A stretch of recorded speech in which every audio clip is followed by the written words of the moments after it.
प्रिय आज की रोटी की हर सदस्य व्यक्तियों के लिए यीशु ख्रिस्तांची मधुर नामाचे सप्रेम नमस्कार। आज की दिनांक 16 सप्टेंबर 2024 सोमवार। देव त्यांची देवदूत पाठवेल। स्वर्ग परमेश्वर देव तुझ्या समोर त्यांचा देवदूत पाठवेल। उत्पत्ती 24 अध्याय 7 वचन।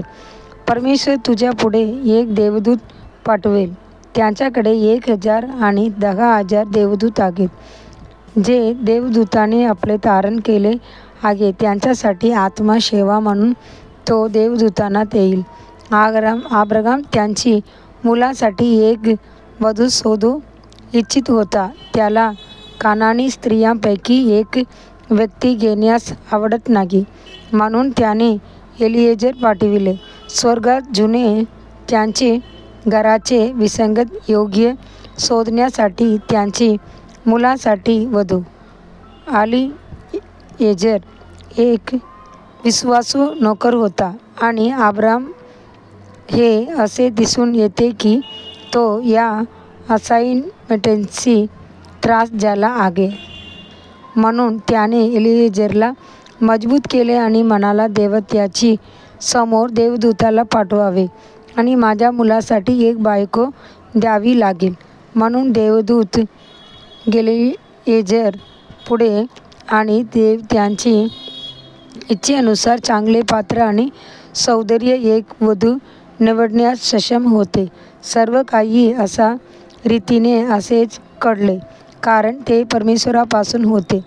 तर आपल्यापेक्षा पुढे जे काही आहे ते प्रार्थनापूर्वक करा। प्रभू त्यांचे पाठविल देवदूत तुझ्या आधी सर्व प्रवासात देवाची दूत तुम्हाला मार्गदर्शन करेल।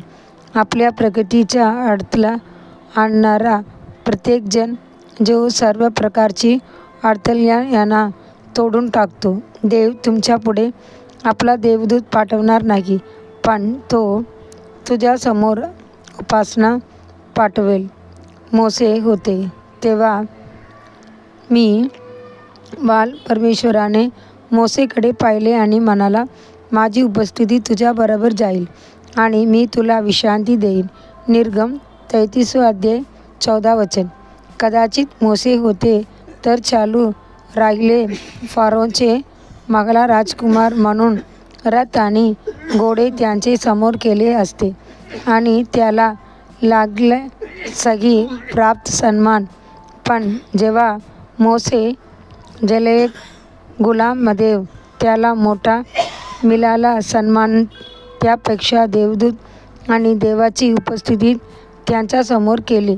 मेघाचे काम त्यांचे पुढे केला आणि अग्नीचा काम त्याला मार्गदर्शन केले। परिणामी मोसेला विश्रांती मिळाली आणि दैवी शांती मिळाली। त्यांच्यामध्ये गोंधलेल्या किंवा भय नव्हता। प्रभू म्हणाला, माझी उपस्थिती तुझ्याबरोबर जाईल आणि मी तुला विश्रांती देईन। निर्गम 33 अध्याय 14 वचन।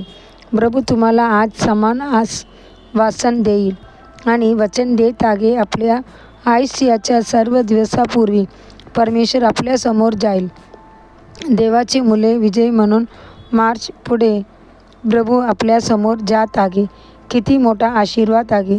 पुढील ध्यानासाठी वचन बघा। सर्व पृथ्वीच्या प्रभूच्या कराराचा घोष तुमच्या पुढे योर्दान नदी पार करून जाईल। योशुआ 3 अध्याय 11 वचन। दिवसासाठी बायबल वचन सकाळी नीतिसूत्र 25 अध्याय 26 अध्याय, संध्याकाळी 2 कोरिंथीकर 9 अध्याय। धन्यवाद।